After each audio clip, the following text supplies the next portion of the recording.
There was once a baker who had a shop in a small town in America. This baker was not a very kind man. He never gave his customers any more bread than necessary for their money, and he never smiled. But he was a very good baker. His bread was the softest bread that you could imagine. Sometimes customers paid for their bread and started eating it there in the shop. And his cakes. His cakes were really delicious. People came to his shop from all over town. When they walked down the street, they smelled the baker's wonderful bread and his delicious cakes, and they walked right into his shop. But not everyone came inside. Some people just stood outside the shop, smelling and looking in through the windows. The baker didn't like this. Their stomachs are full of the smell of my bread. I'm giving them a free lunch, and I get nothing for my hard work, he said to himself. Perhaps there's some way to put those delicious smell in bottles. Then I can sell them, just like I sell my bread.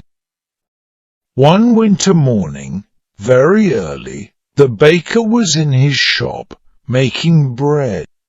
He wasn't singing happily while he worked. He was complaining to himself about getting up early, about the cold weather, and about anything that came into his head. In the middle of all this, he looked up and saw someone looking in through the window. It was a young man wearing an old coat. He was looking at the baker's bread, and he was hungry. He was smelling the fresh bread and smiling. When the baker saw him, he felt very angry. That thief outside my shop has a stomach full of the smell of my bread. It's a free breakfast. I get nothing for my hard work, while he steals my smells. The man didn't move. He just stood there, closed his eyes, and smelt the fresh bread happily. The baker was really angry now. He walked across the shop, opened the door, and shouted at the man, "Pay me!" "Pay you for what?" asked the young man in great surprise. "For the smells that you've stolen," replied the baker. "But I've stolen nothing.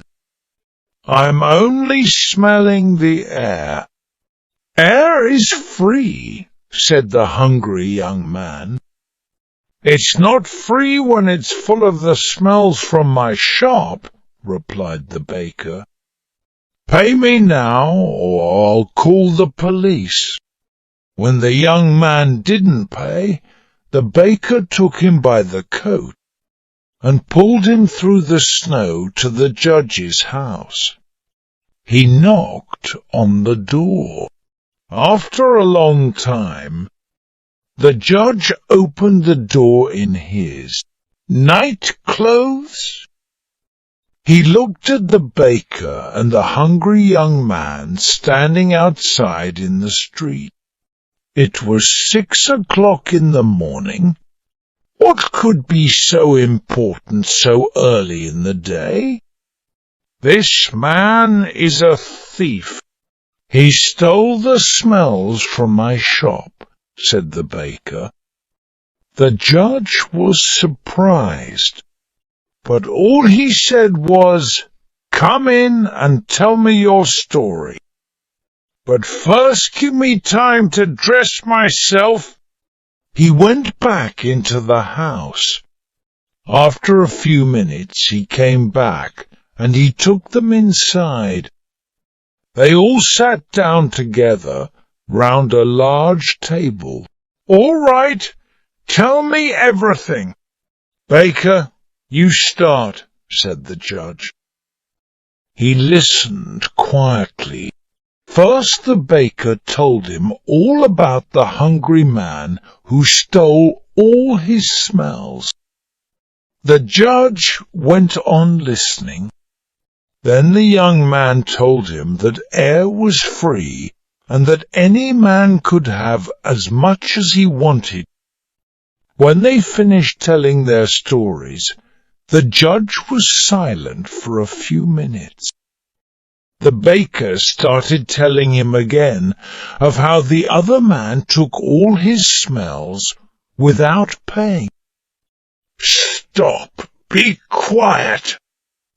I've decided what we'll do," said the judge. "Young man, do you have any money?" The young man put his hand in his pocket and took out a few coins.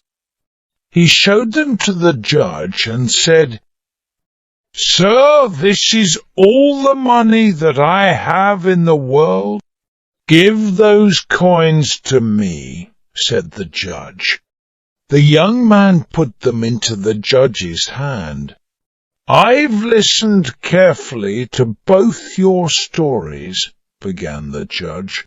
"It's true that the smells were coming out of the baker's shop, and these smells belonged to the baker. And it's also true that this young man took those smells without paying for them.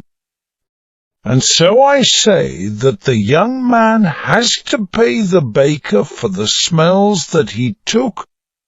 The baker smiled, perhaps for the very first time in his life.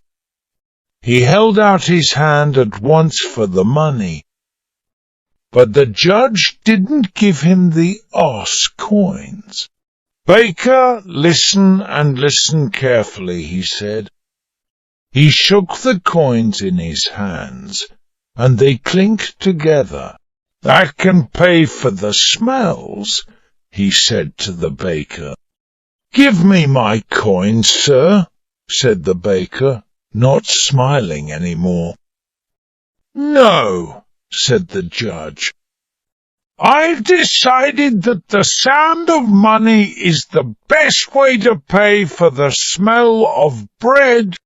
And with that, he gave the coins back to the poor young man and told him to go home.